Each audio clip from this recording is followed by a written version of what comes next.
Video's topic is liver part 3. We'll study relations of diaphragmatic and visceral surface and areas which are not covered by peritoneum.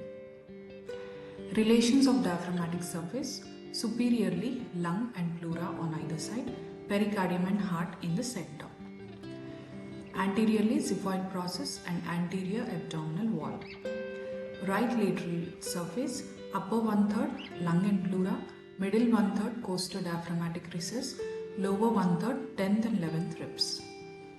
Posterior surface: abdominal part of esophagus, right suprarenal gland, inferior vena cava. Relations of visceral surface: stomach, duodenum, right colic flexure, right kidney. Areas not covered by peritoneum are bare area of liver, fossa for gallbladder, groove for IVC, groove for ligamentum venosum, and porta hepatis.